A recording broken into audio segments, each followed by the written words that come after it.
Gynaecology డాక్టర్లంటే చాలా సున్నితం.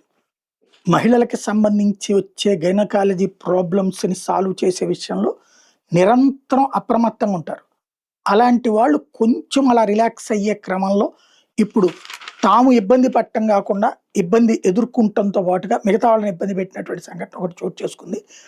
ఏదైతే ఒంగోలులో 2 రోజులుగా గైనకాలజిస్టుల రాష్ట్ర స్థాయి వార్షిక సదస్సు జరుగుతుంది. పాండిచ్చేరిలో పీజీ చేస్తున్న నగరానికి చెందినటువంటి డాక్టర్ మేఘ ఈ సదస్సులో పాల్గొనడానికి ఒంగోలు వచ్చారు. మంగమూరు సెంటర్‌లో స్నేహితులతో కలిసి కాఫీ తాగి ఆ తర్వాత బయలుదేరారు. కారు నగరంలోని పాత NH5 పద్మ టవర్స్ దగ్గరికి రాగానే అదుపు తప్పింది. తొలుత మున్సిపల్ చెత్తబండిని ఢీకొట్టింది. దాని డ్రైవర్ వసంతరావుకి గాయాలైనయి.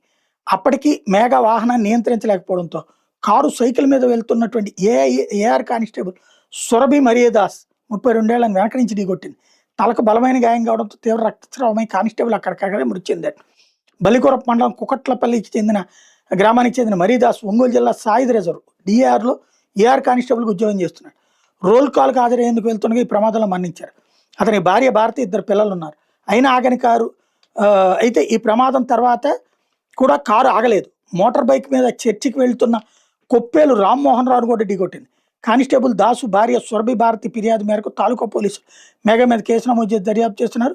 ప్రమాదానికి కారణమైన వాళ్ళని పోలీసులు అదుపులో తీసుకున్నారు. క్షతగాత్రులను చికిత్స కోసం జీజీహెచ్‌కి తరలించారు. కారులో మరో 2 లేడీ డాక్టర్లు కూడా ఉన్నట్టు సమాచారం. ఎస్పీ కార్యాలయానికి కూతవేటు దూరంలో ఈ ప్రమాదం జరిగింది. కొద్ది రోజుల క్రితం ఇదే తరహాలో వేగంగా వస్తున్న కారు ఢీకొన్న దుర్ఘటనలో 2 మహిళలు మృత్యువాత పడ్డారు.